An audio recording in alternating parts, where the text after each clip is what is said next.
नमस्कार, मैं हूं संजय पाठक और आप देख रहे हैं प्रेस 15। इस वक्त मैं काठगोदाम क्षेत्र में हूं और आप मेरे ठीक पीछे देखिए काठगोदाम थाना है। यहां पर आने की साफ वजह यह है कि आज यहां पर रौसीला क्षेत्र यहां से करीब 5 किलोमीटर दूर है, हेड़ा खान रोड पर, वहां पर किस तरीके से अराजक तत्वों का बोलबाला है और उसके लिए आज ग्रामीण इस थाने के अंदर पहुंचे हुए हैं। मामला यह है कि यहाँ पर आज से करीब कुछ दिन पहले 14 तारीख को एक ग्रामीण के घर के बाहर खड़ी मोटरसाइकिल को आग के हवाले कर दिया अराजक तत्वों ने। और आज हिम्मत देखिए कि जब पुलिस सोई रही, पुलिस निकम्मी पुलिस कुछ भी नहीं कर पाई। खासतौर पर मैं वर्ड इस्तेमाल कर रहा हूँ निकम्मा, इसलिए कर रहा हूँ क्योंकि 14 तारीख के बाद जब पुलिस ने आरोपियों के खिलाफ कोई कार्रवाई नहीं की तो आप देखिए कल रात एक गाड़ी फिर फूंक दी गई। यानी कि गांव के अंदर हम कहते हैं कि गांव शांत हैं, लेकिन गांव शांत अब नहीं रहे क्योंकि वहां पर अराजक तत्वों का बोलबाला है। और साफ तौर पर अराजक तत्वों को वहां के जो जनप्रतिनिधि हैं उनकी सह मिली हुई है। यही वजह है कि आज ग्रामीण यहाँ पर आए हैं। आइए सीधे अंदर चलते हैं, आपको दिखाता हूँ किस तरीके से यहाँ पर जो रौसीला के जो तमाम ग्रामीण हैं वो पहुँचे हुए हैं। और साफ तौर पर यहाँ पर उनकी मांग है कि वो चाहते हैं कि जिस भी अराजक तत्व ने ग्रामीणों के खिलाफ जिस तरीके से उनके वाहन जलाए हैं घर के बाहर, उसके खिलाफ कार्रवाई हो। आप देखिए यहाँ पर सीधी तस्वीरें आपको दिखा रहा हूँ। राज्य आंदोलनकारी हरीश पनेरू यहाँ पहुंचे हुए हैं ग्रामीणों के साथ, लेकिन पुलिस की ये आप देखिए कि ये बाहर बैठे हुए हैं, अंदर कैमरा अलाउ नहीं है। थानाध्यक्ष यहाँ के हैं, यहाँ के वो साफ तौर पर कह रहे हैं कि कैमरा अंदर अलाउ नहीं है, इसीलिए आपको बाहर आना पड़ेगा। आप देखिए ये तस्वीरें हैं यहाँ के काठगोदाम थानाध्यक्ष दीपक बिष्ट साफ तौर पर मुझसे ये कहे कि आप मेरे कमरे के अंदर कैमरा नहीं चलाएंगे। अगर आपने अपना कैमरा मेरे कमरे के अंदर चलाया तो मैं आपको सीआरपीसी की धारा के तहत नोटिस भेजूंगा। और ये वजह है कि देखिए ग्रामीण अभी बाहर आए हुए हैं, साफ तौर पर ये कह रहे हैं कि इनकी मांग को पुलिस अनसुना कर रही है लंबे समय से। 14 तारीख को पहली घटना हुई, पहली बाइक खटी जली, और आज देखिए जब पुलिस सोई रही, पुलिस ने कुछ भी नहीं किया, तो आज हरीश पनेरू को थाने के बाहर बैठना पड़ रहा है। और तमाम ग्रामीण आप देखिए सीधी तस्वीरें किस तरीके से यहाँ पर हो रहा है। मैं इसीलिए तो ये एप्लीकेशन रखी है मैंने, ये देखो ना इसमें नाम दे रखा है। मैंने छोड़ दिया नहीं, इसको पढ़ाओ, इनको बड़े भाई को पढ़ाओ, सर को पढ़ाओ, पढ़ लेता हूँ। हाँ ये इसके पीछे भूमि अचानक हम तो क्या है। अब मैं वहाँ तब जो अंदर कर रहा था, अब मैं कहूँगा तुम इसको बैठाओ, तुम्हें कहेंगे वो तुम्हारे साहब कह देंगे इसको छोड़ दो, आपके साथ कहेंगे इसको छोड़ दो। ये सीधी तस्वीरें आप देख रहे हैं काठगोदाम थाने के बाहर से। और देखिए पहला मामला है जब किसी थानाध्यक्ष ने हमसे ये कहा है कि अगर आप हमारे थाने के अंदर मेरे कमरे के भीतर अगर आप कैमरा चलाएंगे तो मैं आपको सीआरपीसी की धारा के तहत नोटिस भेजूंगा। ये पहला वाकया है। पिछले 20 साल से हम पत्रकारिता कर रहे हैं हल्द्वानी के अंदर, लेकिन आज पहला थानाध्यक्ष हमें मिला जो ये कह रहा है कि आप मेरे कमरे के अंदर कैमरा नहीं चलाएंगे, अगर चलाएंगे तो आपको सीआरपीसी की तरफ मैं नोटिस भेजूंगा। ये तस्वीरें आप देखिए काठगोदाम क्षेत्र की हैं। रौसील के ये तमाम लोग आप देखिए यहाँ पर पहुँचे हुए हैं और इनकी मांग है कि इनके ग्रामीण जो क्षेत्र में जिस तरीके से लोग ये बात कह रहे हैं कि अराजक तत्वों ने उनकी गाड़ी जला दी। आप देखिए गांव की तस्वीर है, तमाम ग्रामीण यहाँ बैठे हुए हैं। मांग सिर्फ इनकी इतनी है कि जिसने भी इनकी गाड़ियों को जलाया है, साफ तौर पर गाड़ी जलाने वाला कोई सामान्य व्यक्ति नहीं है, अराजक तत्व है और उसे जनप्रतिनिधियों का, वहाँ के क्षेत्र के लोगों का साथ है। तो पुलिस से ये मांग कर रहे हैं कि इनकी मांग को सुना जाए। हमारा अलग विषय है, हम सामान्य तौर पर देने वाले आदमी, हमें ऐसा अच्छा नहीं लगता। नहीं आदमी इसको अगर पेशबंदी में कर रहा है तो पेशबंदी की तरीके से होगा। नहीं पेशबंदी नहीं है। न्याय आप वो कह रहे हैं कि वो क्या कह रहा है, मुझे इससे मतलब नहीं। हमारी जो लड़ाई है न्याय की लड़ाई है, हमारा कोई पेशबंदी नहीं। आप इनको दोनों को, मैं ये कह रहा हूँ कि आप ये मेरे को इतना कैमरे के सामने कहना था, एक 14 तारीख को और एक कल रात 2 मोटरसाइकिलें फूक दी। पहाड़ का गाँव शांतवादी है, वहाँ कोई चोर गंडे नहीं गए। ऐसे असामाजिक तत्वों को 14 तारीख से लेकर आज तक क्यों नहीं गिरफ्तार किया गया? उनको गिरफ्तार करो, हमारी आपसे कोई लड़ाई नहीं। जल्दी 14 तारीख होगी, दादी कल को आदमी को जला देगा घर में। नहीं, ये मेरे को ये बताओ, आज 14 तारीख को जल गई, अब आज रात को आदमी फूक देगा, आप कहोगे फिर हम उसमें जांच करेंगे? नहीं, आप कितने घंटे में लाओगे मुझे ये बताओ बस। आप मुझे वो 14 तारीख वाली घटना चाहिए, ये बात की बात है, ये विवादित, क्योंकि इसमें हो सकता है कि ये कल्पित ना हो। मैं निष्पक्ष बात करता हूँ, मैं भगवान को बहुत मानता हूँ। कोई जरूरी नहीं है कि हरीश पनेरू का नाम लिख दिया तो हरीश पनेरू का कोई गुर्गा भी हो सकता है। आप समझ रहे हैं, लेकिन इनको हरीश बनेरू पर शक है, मेरा कहने का मतलब ये है। हम उसको जरूर बुलाएंगे। हाँ, आप दोनों को बुलाइए, किस टाइम पे बुलवाएंगे बस मुझे इतना बता दीजिए, मुझे कोई दिक्कत नहीं है। आप मुझे बता दीजिए कि कल तक ये FIR इस पे कितनी डिस्टेंस में है, कितनी दूर रहता हो यहाँ से, कितनी दूरी में है ये लोग? अब मतलब गाँव की दूरी बता दो बस। हम आने जाने 12 किलोमीटर में लगभग 12 क्यों? यहाँ से 12, यहाँ रौसीला 12 तो 1-2 घंटे में आ जाएगा ना, तो हम आज ही बुला लेते हैं। आप बुला के शाम तक मुकदमा दर्ज करके इसको जेल भेजो बस, चलो बात खत्म। तो ये सीधी तस्वीरें आप देख रहे हैं काठगोदाम थाने से। यहाँ पर ग्रामीण लगातार ये प्रदर्शन कर रहे हैं कि उनकी मांग को क्यों अनसुना किया गया। 14 तारीख की घटना है जब ग्रामीण की एक बाइक जला दी गई यहाँ पर, और आज देखिए आप फिर कल रात फिर एक गाड़ी जला दी गई। पुलिस कुछ नहीं किया पुलिस ने। ऐसे में आप देखिए काठगोदाम थाना क्षेत्र में ये घटना है। रौसीला गांव करीब 5 किलोमीटर दूर यहाँ से है, और गांव में शांतवादियों में किस तरीके की घटनाएं हो रही हैं। पुलिस सक्रिय अगर होती तो शायद आज ये दूसरी घटना नहीं होती। सीधी बात है कि पुलिस कहीं ना कहीं सुस्त है, पुलिस का संरक्षण आप देखिए। ये तस्वीरें सीधी यहाँ पर काठगोदाम थाने के बाहर आप देखिए, पुलिस से बात कर रहे हैं, और आप देखिए हरीश पनेरू सीधे बाहर आए हैं। पनेरू जी, ये बताइए, आप लंबे समय से करीब घंटों से यहाँ पर खड़े हैं, घंटों से आप यहाँ खड़े हैं, और जब हमने इस कार्रवाई को किया, हमारा कैमरा जब थानाध्यक्ष के कमरे में पहुंचा तो साफ तौर पर हमसे ये कहा गया कि आप कैमरा नहीं चलाएंगे। ये पहली बार है क्योंकि आप भी आंदोलनकारी हैं, आपने भी तमाम आंदोलन किए हैं। ये बताइए, क्या थानाध्यक्ष के कमरे के भीतर कैमरा चलाना मना है या ये कोई अपराध है? देखिए, मुझे ऐसा लगता है हिटलरशाही की हदें पार हो रही हैं, और निश्चित रूप से बेलगाम शासन किसी इंस्पेक्टर की हिम्मत नहीं है कि वो ये कह दे पत्रकार चौथे स्तंभ से कि आप कैमरा नहीं चलाएंगे। ये सब काम इसलिए हो रहा है कि उनके जो आका हैं, जो ऊपरी लोग हैं, वो इस तरह के इनको श्रेय दे रहे हैं, और लोकतंत्र में सबके संविधान में सबको अधिकार दिए हैं, वो अपनी बात को कह सकता है। और निश्चित रूप से ये निंदनीय विषय है कि किसी को कवरेज नहीं करने दिया रहे। चलो, हमने उनके ऑफिस में नहीं, हमने बाहर बुला लिया, और शाम तक का 2 मोटरसाइकिल है पहाड़ जैसे शांतवादियों में, एक 14 तारीख को, एक आज 16 तारीख की रात को 2 मोटरसाइकिलें फूंक दी गई। असामाजिक तत्व आ गए हैं, उसमें सत्ता का संरक्षण है, सत्ता के से मिले हुए लोगों का संरक्षण है। गुंडे जानते हैं पुलिस ने भी इसलिए कार्रवाई नहीं करी कि हमारा क्या कर लेंगे। तो मुझे ऐसा लगता है कि इसमें कोई निर्दोष फंसना नहीं चाहिए, दोषी कितना भी बड़ा आदमी हो उसको बचना नहीं चाहिए। ये कोतवाल से मैंने कहा, उन्होंने मुझे आश्वस्त किया, थाना अध्यक्ष ने कहा कि शाम तक हम इस पर कार्रवाई करेंगे। निर्दोषी कोई भी होगा, मेरा दुश्मन भी होगा, तो उसको बचाने का हम प्रयास करेंगे, क्योंकि निर्दोष जेल जाने का मतलब अपने आप पाप लेना है। लेकिन कोई दोषी है तो वो कितना भी बड़ा आदमी है, उसके लिए हम अंतिम समय तक लड़ाई लड़ेंगे। पहाड़ में ऐसी गुंडागर्दी सत्ता के बल पर या कोई पैसे के बल पर या भ्रष्टाचार के बल पर, पहाड़ पर गुंडागर्दी बर्दाश्त नहीं की जाएगी।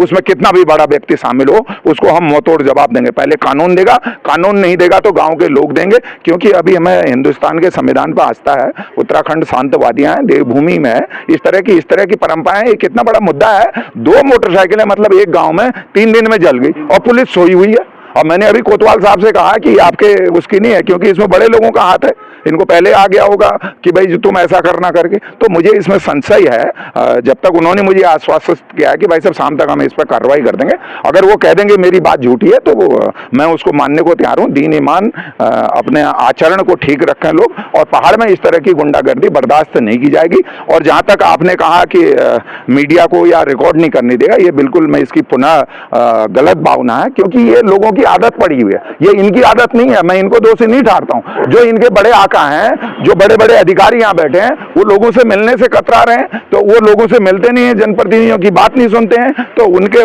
निर्देशों का पालन ये भी कर रहे हैं। तो जब वो ठीक हो जाएंगे, पहले हमको उनको ठीक करना है। बड़ी मछली को ठीक कर दोगे तो छोटी मछली अपने आप ठीक हो जाएगी। जो बड़े मगरमच्छ हैं, ये उनके इशारे पर काम हो रहा है। बिल्कुल बिल्कुल पन्नूर जी, मैंने इस घटना के बाद सीओ हल्द्वानी को फ़ोन किया, इस घटना के बाद मैंने एसपी सिटी प्रकाश चंद जी को फ़ोन किया, और उन्होंने किसी तरह का रिस्पॉन्स नहीं दिया। आप देखिए, बात की लेकिन निर्देश नहीं दिया थानाध्यक्ष को। अब आप समझिए कि आप पहली बार यहाँ पर आए हैं आज। क्या आम आदमी अपनी लड़ाई खुद नहीं लड़ सकता? क्या हरीश पनेरू गांव के हर छोटी बड़ी मुद्दों पर आएगा?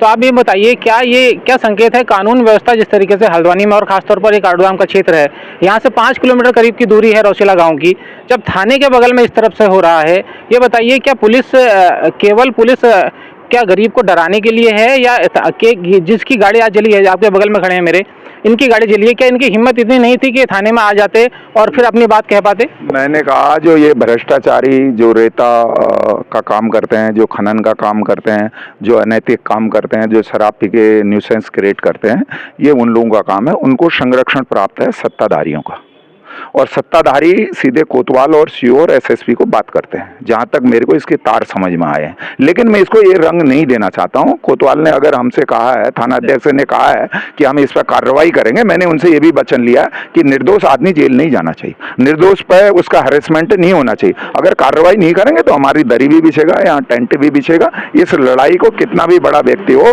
पहाड़ की रौसिल गांव से लेकर भीमताल विधानसभा में गुंडागर्दी पुलिस के बल पर जनता को साधने का काम नहीं होने दिया जाएगा। ये मैं बार बार चेतावनी दे रहा हूं, फिर दे रहा हूं। अगर कोई ये सोचता है कि मैं बहुत बड़ा राजा बन गया और बहुत बड़ा विधाता बन गया, मैं जो कहूंगा पुलिस मेरे हिसाब से चलेगी, तो अभी कानून का राज है देश में। अभी भारत का संविधान है, संविधान के हिसाब से पुलिस चलेगी, संविधान के हिसाब से तमाम न्यायपालिका चलेगी। उसका पालन नहीं होगा तो हम इसमें आंदोलन करेंगे। उन्होंने शाम तक का समय दिया, शाम तक अगर कार्रवाई नहीं होती तो फिर हम आप सबके सहयोग से इसको, अभी लोकतंत्र पत्रकार जिंदे हैं, हमारे सामाजिक संगठन जिंदे हैं। मैंने भाई साहब को कहा कि घबराने की जरूरत नहीं है। अभी मैंने आपके सामने सवाल पूछा कि वो कह रहे हैं कि शाम तक कोई इनको जला, कोई इनकी जनहानि हो जाएगी, इसकी जवाबदेही किसकी है? हम ये अधिकारियों से कहना चाहते हैं। एक आदमी चोरगलिया का एक प्रकरण आ रहा है अभी खनन माफियाओं से, हम उसकी भी, अगर कोई खनन माफिया किसी के ऊपर हमला कर रहा है, हालांकि वो जांच का विषय है, हम उसकी भी निंदा करते हैं। राज्य को किसी से लुटने पीटने या गुंडागर्दी के बल पर चलाने का अधिकार किसी को नहीं है। शांतवादियां हैं, यहाँ पर किसी के साथ गुंडागर्दी, जब तक हमारे प्राण जिंदा हैं या जनता, आम जनता, जागरूक देवभूमि की देवकुल्ली जनता जिंदा है, जब तक किसी का गुंडागर्दी बर्दाश्त नहीं की जाएगी, किसी भी हाल में नहीं की जाएगी। और सत्ताधारी जिनको ये गुंडागर्दी का लाइसेंस मिला हुआ है, वो सोच लें कि उनका अंत आने वाला है। बिल्कुल बिल्कुल। हाँ। मेरे साथ इस वक्त बातचीत के लिए वो शख्स भी मौजूद है जिनकी गाड़ियां जली हैं। भाई साहब, आपकी दोनों गाड़ियां जली हैं, ये बताइए, पहले अपना परिचय दे दीजिए और किस तरह की दोनों घटनाएं हुई, कब हुई, ये थोड़ा बताइए। सर, मेरा नाम नवीन जोशी है, हम लोग रौसला के निवासी हैं। क्या कहते हैं, 14 की शाम को 10 बजे से 10:15 के बीच में हमारी गाड़ी जली है। ठीक है, जब मैं देखता हूँ कि बाहर जाके देखा तो गाड़ी सब बुरी भूस हो गई। ठीक है, उसके 2 दिन बाद हमारे एक भाई है, हमारा चाचा भाई है, चाचा का लड़का है, उसकी भी गाड़ी जल गई। सेम प्रोसेस है बिल्कुल गाड़ी जाने का, 9 बजे से 10 बजे से 10:15 के बीच का। और कोई गांव का ही व्यक्ति है, उसको ऊपर से राजनीतिक संरक्षण प्राप्त तभी कर रहा है। ये तो किसी के मजाल नहीं है जो हम उस गांव के ब्राह्मण कुल के व्यक्ति हैं, पूरा पुरोहित का परिवार है हमारा। हमारे ऊपर किसी ने आज तक ऐसा काम नहीं किया है और हमारे ऊपर ये वो क्या आरोप लिया जा रहा है। ठीक है ना, हमने वहाँ किसी से कोई लड़ाई झगड़ा नहीं है, समझ में आया बात को, क्योंकि अब हम लोग क्या कहते हैं, शांत लोग हैं। अच्छा, मुझे ये बताइए, आपकी हिम्मत क्यों नहीं पड़ी, अकेले थाने आने की हिम्मत आपकी क्यों नहीं पड़ी? हरीश पनौरी जी आपके साथ हैं, भीमताल विधानसभा की हर गरीब की आवाज़ उठाते हैं, हर बार उठाते हैं, इस बार भी ये उठाई। ये बताइए, आखिर थाने में आने की आपकी हिम्मत अकेले क्यों नहीं पड़ी? देखिए, हम थाने में 14 तारीख 15 तारीख को आए थे, हमने रिपोर्ट दर्ज कराई थी, तो उसके बाद कोई कार्रवाई नहीं हुई। उसके बाद उनके हौसले बुलंद हो गए, उन्होंने 16 तारीख को फिर एक गाड़ी फूंक दी। देखिए ना, कितना 2 दिन के अंदर कितना बड़ा कांड कर दिया है। ये देखिए ये ना कि अब ये कि क्या कहते हैं, हमारे पहाड़ में इतना शांत वातावरण है, उस जगह पे ऐसे कांड हो जा रहा है, तो शहरों की बात छोड़ दीजिए फिर आप, तो गुंडागर्दी हो गई ना सर। क्योंकि जब तक किसके ऊपर हाथ नहीं होगा तब तक कुछ नहीं हो सकता। मैं हूँ, अगर मैं गरीब आदमी हूँ, अगर मैं किसके हाथ होगा तब तो मैं क्या चौड़ा होकर बनूंगा, चलूंगा, समझ में आया? सब ये सब मिलीभगत हो रही है। बिल्कुल। देखिए, आपकी भी गाड़ी जली है भाई साहब, ये बताइए क्या कहना चाहेंगे? मेरा नाम रमेश चंद्र जोशी है। मेरे कल रात करीब 10 बजे के आसपास गाड़ी जलाई गई है। मैं कमरे में, उससे 20 मिनट पहले मैं कमरे में दुकान छोड़ के घर को गया था, तो 20 मिनट के अंदर में मेरी गाड़ी घुस कर दी जाती है, मतलब आग लगा दी जाती है। तब तक घरवाली बर्तन धो रही थी, उसने जब पटाखे की आवाज़ सुनी तब मैं दौड़ा दुकान पर पहुंचा, तब तक गाड़ी खत्म हो चुकी थी। दुकान की चौखट पर आग लग रही थी, तो उन्होंने पानी डाल के बुझाई, तब तक खत्म हो चुकी थी गाड़ी। अच्छा, ये बताइए, पुलिस थाने में भी हम आपकी आवाज़ बनने के लिए यहाँ पर आए थे, साफ तौर पर आपने देखा थाना से कह रहे हैं कि कैमरा मेरे कमरे में अलाउ नहीं है, यानी कि जो हम बातें कर रहे हैं कमरे के अंदर गैरकानूनी बातें तो हम करते नहीं। आप अपनी बात रखते, थानाध्यक्ष अपनी बात रखते, लेकिन आपने देखा पुलिस किस तरीके से यहाँ पर हिटलर शाही एक तरीके से डराने का काम कर रही है। जब मीडिया को इस तरीके से डराया जाएगा, सोचिए आप किस तरीके से आम ग्रामीण हैं, किस तरीके से आप अब सोच रहे हैं कि इस थाने से आपको न्याय मिलेगा, ये बताइए। सर देखिए, अभी थाना अध्यक्ष जी ने कहा है कि न्याय मिलेगा, तो हम उनकी बात को सम्मान करते हैं, न्याय मिलना चाहिए। अब देखिए उन्होंने अब कल तक का वक्त दिया है, आज शाम तक का वक्त दिया है, देखिए उसके बाद फिर क्या कार्रवाई की जाती है उसको बात बताएंगे। अच्छा ये बताइए, रौसीला बहुत शांत गांव है, पहली बार इस तरीके से घटनाएं वहां सुनने को मिल रही हैं। क्या लग रहा है आप लोगों को, क्या किस तरीके से जो बेलगाम हो चुके हैं अराजक तत्व, क्या मानते हैं आप, क्यों गांव की जो ये हालात है, किसके लिए दोषी किसे मान रहे हैं आप? देखिए सर, इसके दोषी मान रहे हैं हम, हमारा जो राजनीतिक तंत्र है उसको मान जा रहा है, क्योंकि जब तक किसी को संरक्षण प्राप्त नहीं होगा कि तू क्या कहते हैं वो चोरी चकारी कर ले या तू कर ले, मैं तेरे पीछे हूँ, मैं तेरे ऊपर हूँ, मैं तेरा हाथ है, तभी तो करेगा। घर में अगर कोई परिवार सदस्य है, उसके क्या कहते हैं पिताजी हैं, माताजी हैं और उसका सब छोटा बच्चा है, कोई गलती करता है, पिताजी कहते हैं नहीं हंडी छोड़ दे, हटा तू छोड़, मैं हूँ तेरे पीछे, तू कर जा कर, तभी तो करेगा। नहीं तो थप्पड़ मारो दो से सही रहेगा वो। बिल्कुल बिल्कुल। तो आप देखिए ये पीड़ित लोग हैं, काठगोदाम थाने में इस वक्त आए हैं और यहाँ पर आप देखिए स्लोगन लिखा हुआ है, जब स्नेह और सहनशीलता दुराचार को रोकने की में असमर्थ हो जाएं तो बल प्रयोग न्याय संगत है। तो ये सवाल मैं पूछना चाहता हूँ काठगोदाम थानाध्यक्ष से, जिन्होंने हमें ये कहा कि आप मेरे कमरे में कैमरा नहीं चला सकते क्योंकि मेरे कैमरे में ऑलरेडी सीसीटीवी लगा हुआ है। अगर आपने कैमरा चलाया, अगर आपने ग्रामीणों की इस बात को कैमरे में दिखाया तो मैं आपके खिलाफ सीआरपीसी की तरफ आपको नोटिस भेजूंगा। तो ये काठगोदाम थानाध्यक्ष दीपक बिष्ट के शब्द थे हमें। और आप देखिए तमाम जो ग्रामीण हैं ये यहाँ से अपने घर को निकल रहे हैं इस उम्मीद में कि इनके गांव में रौसीला में जिस तरीके से गुंडों ने आतंक मचाया हुआ है वो आतंक खत्म होगा, और ये उम्मीद इन्हें यहाँ मिली है। फिलहाल हरीश पनेरू जी यहाँ पर मौजूद हैं। आप देखिए पनेरू जी, अब आप यहाँ से निकल रहे हैं, मेरे साथ इस वक्त रौसीला के ग्राम प्रधान भी मौजूद हैं। भाई साहब ये बताइए, गांव बड़ा शांत आपका गांव है रौसीला, और हेड़ा खान बाबा का आश्रम है उस रोड पर, इतनी पावन वो भूमि है, ये बताइए अचानक से ये दानव कहाँ से आ गए आपके गाँव में? मैं मीडिया को धन्यवाद देता हूँ जिन्होंने हम लोगों की बात को आगे पहुँचाया। मैं पनीर जी को धन्यवाद देता हूँ जिनने जोशी जिन भाइयों की बाइक को जलाई थी, उनके कहने पे यहाँ पहुँचे। सबसे दुखद बात यह है कि रंजिश होती है, सब कुछ होता है, लेकिन ऐसी घटना तो पहली बार ही हुई हमारे यहाँ क्षेत्र में। आज से करीब 8-10 साल पहले किसी को एक स्कूटी और जलाई थी पसोली में, तो आज ये मतलब ऐसी घटना हुई कि तुरंत 14 तारीख की शाम को एक बाइक जलाई गई। उसके बाद तुरंत ये लोग आए होंगे वहाँ थाने में, उसके बाद कल शाम फिर दूसरी बाइक जला दी गई उन्हीं एक ही परिवारों की। चाहता ये तो बड़ा एक सोचने का विषय है। हम तो कहते हैं कि उस जिसने भी ऐसा अपराध किया हो उसको तो तुरंत जेल होनी चाहिए, हम उसके साथ हैं। यदि निर्दोष न जाए जेल, जिसने ऐसा कांड किया वो तो, क्योंकि हम लोग रोड में घर हैं, हमारे घर के आगे 8-10 बाइकें खड़ी हैं किसी की, सब लोग गांव जो पैदल जाते हैं वो खड़े कर जाते हैं। ऐसे तो किसी घर फूंक देंगे, किसी को चाकू मार देंगे, किसी को मर्डर कर देंगे, ये तो बहुत गलत बात है। यदि ऐसे लोगों के हौसले बुलंद रहेंगे तो यदि पुलिस न पकड़ पाए तो बहुत सोचने का विषय है। इसको तुरंत ऐसे लोगों को तुरंत जेल होनी चाहिए। मेरा कहना ये है कि ऐसे लोगों को बिल्कुल छोड़ना नहीं चाहिए, चाहे कितने बड़े नेता हों, कितने बड़े हों, मेरा सगा भाई ना हो, नहीं क्यों ना हो, जेल होनी चाहिए ऐसे लोगों को, जो जिसको अगली बार सबक मिले। ये थे रौसीला के ग्राम प्रधान जो बता रहे थे। देखिए तमाम जो ग्रामीण हैं यहाँ पहुँचे हुए हैं, हर किसी की यही पीड़ा है कि वो जो जिस तरीके से उनके गांव में अराजक तत्वों ने ये हुड़दंग मचाया है, ग्रामीणों की बाइक जला दी। आप देखिए तस्वीरें, काठगोदाम थाने के बाहर सारा काम धाम छोड़ के ये लोग पहुंचे हुए हैं। ये ग्रामीणों की बात है कि यहाँ पर किस तरीके से जिस तरीके से जो आतंक इनके गांव में फैला है वो खत्म होना चाहिए, और जो दोषी हैं बाइक जलाने वाले ग्रामीणों की उन्हें पकड़ा जाए। संजय पाठक, प्रेस 15, हल्द्वानी।